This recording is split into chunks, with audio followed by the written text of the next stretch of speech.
Hey, what's up everybody? It's Ted from It's All About the Rack. Today I'm going to be doing a cheese stuffed bacon wrapped meatloaf. So let me get all the ingredients together and I'll be right back.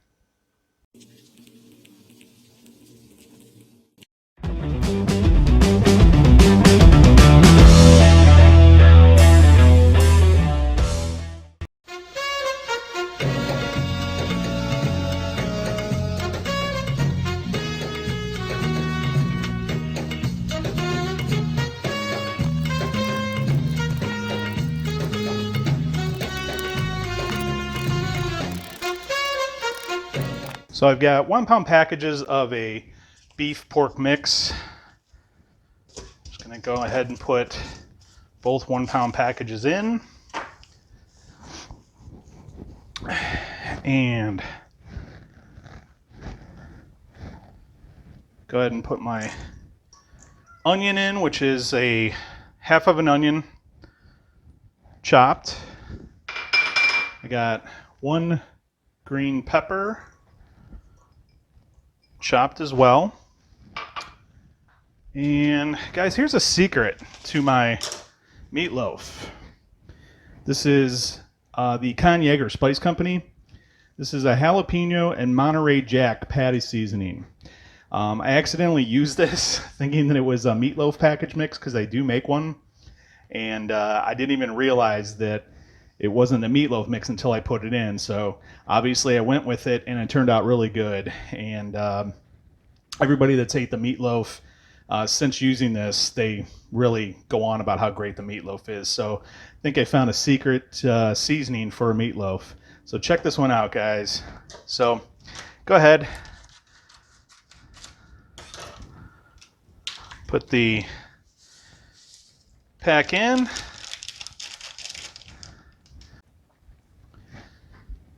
Okay, I'm going to be also adding this Himalayan pink salt with black pepper and garlic.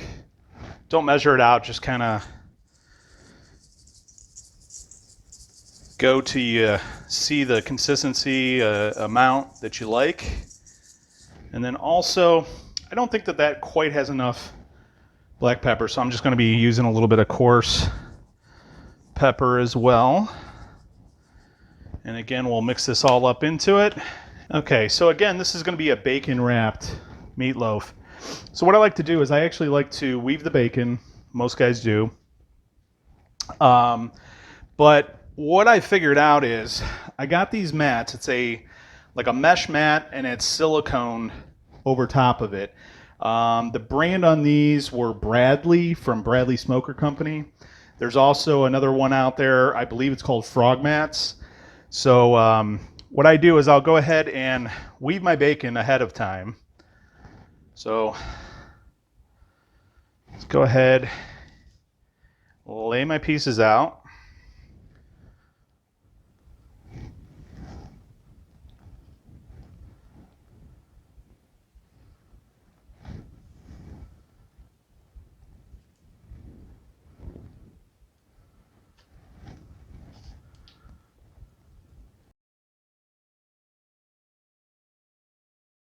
Okay, I got 6 pieces laid out. So now we're going to go ahead and start the weaving. And no real secret to it. I just found that laying it out this way seems to work for me. Again, just an over-under weave, nothing special. Okay, had the bacon laid out. So like I said, simple weave pattern. I'm just gonna pull these pieces back over. Those will be tucked under anyways. Set these off to the side. Second frog mat. Actually, I think you get 3 of these mats with the Bradley. Maybe 4, something like that. But what I do is I take about a pound of the meat and I'll go ahead and start my initial kind of boxy shape.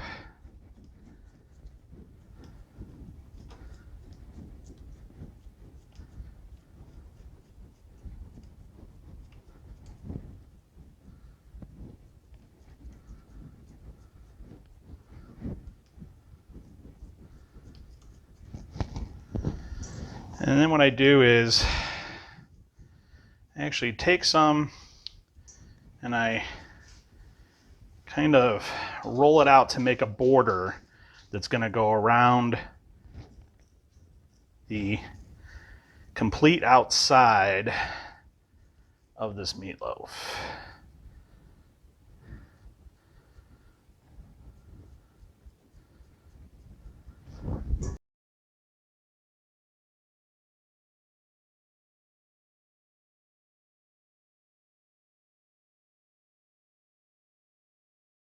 Okay, guys, so again, just kind of making a border, and what that actually is going to do is allow the cheese to kind of sit right in the middle and down into it a little bit. So I'm going to get the cheese unwrapped, we'll lay it in, and I'll be right back. By the way, this recipe with the baby bells going down the middle, I did see it on somebody's channel. I wish I could recall who it was, but it was probably a year ago that I've seen it. I've done a couple of them, and I really wish that I could give the recognition out to who it was.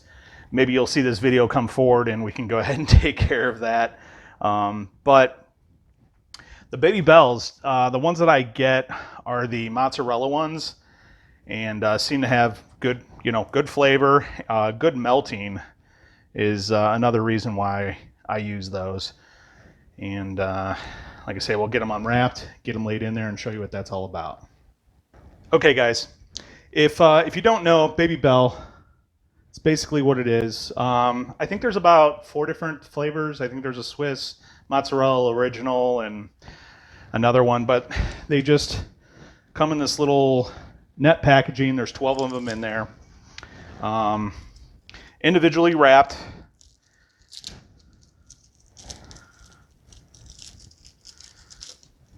And they're in this little red casing, 2 little strips. Just take one, pull it around, and then you just split the cheese right out of the casing. Pretty easy if you're not familiar with them. So again, what I'll do is I'll go ahead and line them up. Just kind of press them in side by side, soldiers right in a row. So depending on the size meatloaf, might be how many you end up using.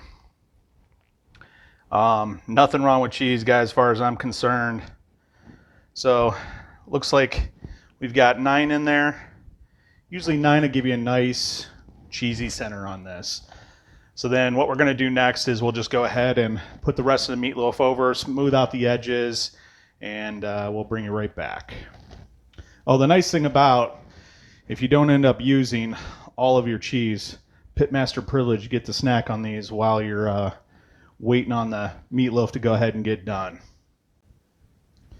Okay, guys, so here's the rest of our meat mix. So we're just going to go ahead and mold this out a little bit, and we'll place it on top and then just start smushing.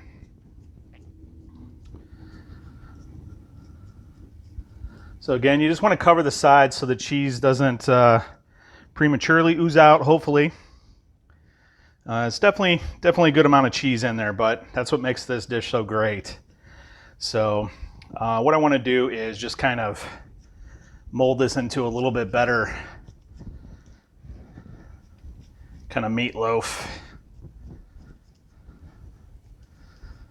Okay, so we got that. Now, again, here's the easy part with the bacon weave. So what I'm going to do then is just kind of fold that on over. Boom, done, quick and easy. So like I say, again, you'll just have to tuck some of the edges around and in, underneath. But it's a really easy way, guys. You don't have to screw around with trying to weave it on top. Not that that's really hard, but after doing a couple of these, doing it that way, it's fun. It works out really good. So today we're going to be putting this on the Green Mountain pellet grill. No particular reason, just I've done one in one of my lump smokers and turned out just as good, but I do kind of like the pellet grill for these. And again, no particular reason, just kind of used to that. And so we're going to go ahead and get that fired up, and we'll bring you out to the grill when we're ready.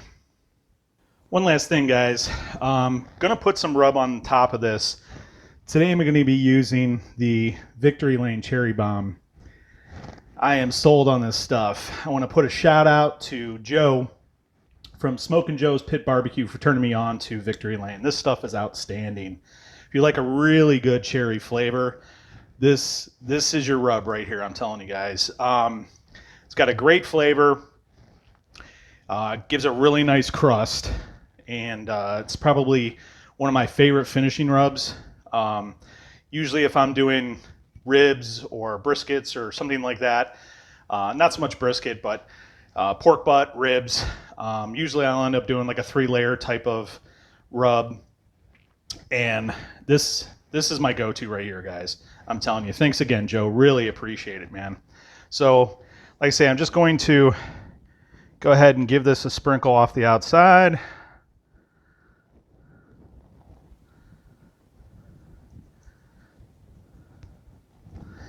And make sure I get the edges.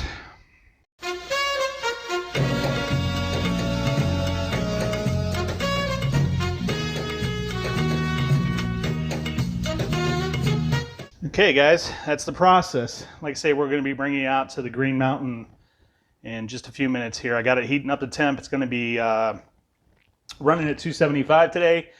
And the pellets I'm using are Lumberjack pellets, and they're the competition blend. If I'm not mistaken, I think that competition blend is maple, hickory, and cherry. Over time, I have found that no matter how many different types of pellets I get, I guess I'm just kind of used to smoke flavor, and it all seems to run together anymore. So I don't think that there's any pellet flavor that I have found that I can for sure say, oh, I know what that is, with the exception of maybe mesquite. It definitely throws a different flavor. So Lumberjack also does have some char. Char pellets actually do have a different flavor as well. I tried the char hickory, and those are pretty good. So again, like I say, this is going to go on the Green Mountain. I've had the Green Mountain for probably 6 years now. It was my first pellet grill. In fact, it's my only pellet grill. Rookie mistake here, guys. Forgot to turn on the mic. So after applying the rub to the bacon is sweated out. And I'm going to go ahead and put it in the Green Mountain. Today's setting is going to be 275, and basically I'm going to run it that way for probably an hour and a half, spritzing it a little bit here and there, and then I'll be turning it up to crisp up the bacon. So let's get started. All right, it's been an hour and a half that the meatloaf has been in at 275. So I'm going to go ahead and spritz. It looks like the rub is set at this point, so not going to have any risk of spraying and washing away any of the rub. So I just want to spritz lightly.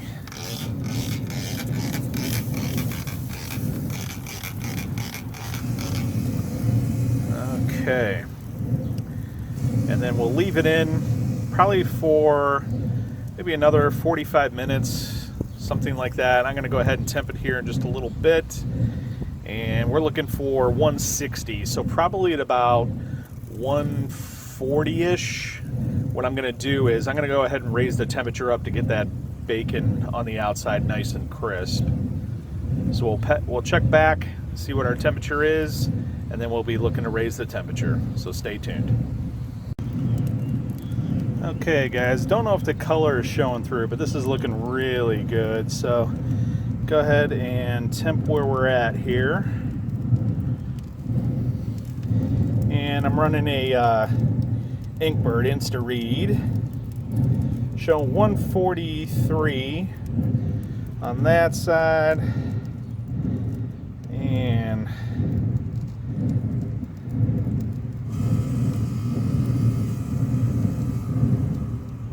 so about 149 on this side. So what I'm going to do is I'm going to go ahead and bump the temperature up and get this bacon to crisp up a little bit more. I'm going to spritz it, and probably within about, I'd say maybe 10 minutes, something like that, we should be ready to pull.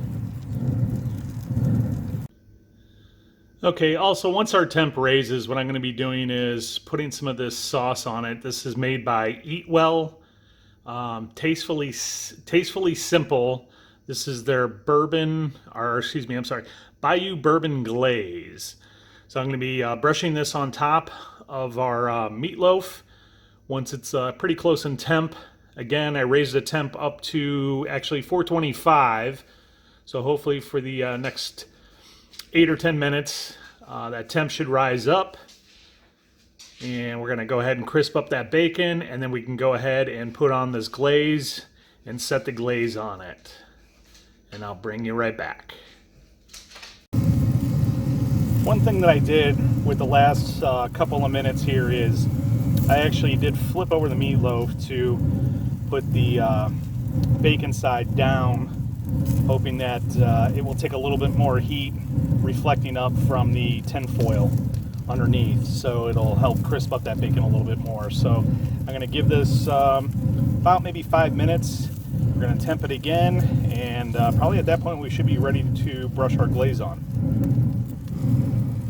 Okay guys, we're finished. Total cook time on this was about 2 hours and 45 minutes.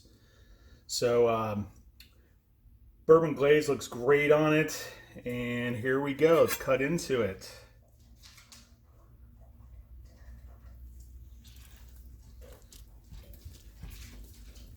Just juicy as can be.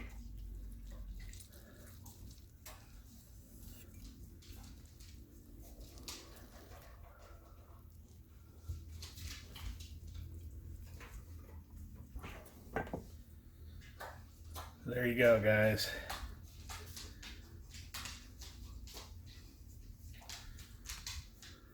Looks like the cheese is just coming out on its own and not even doing anything.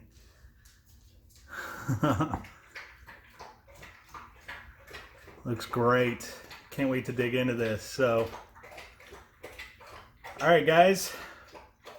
I appreciate you tuning in. Like and subscribe, ring the bell. And if you have any questions, leave the comments and I'll try and get to your questions. Thanks a lot for tuning in, guys. This is Ted from It's All About the Rack.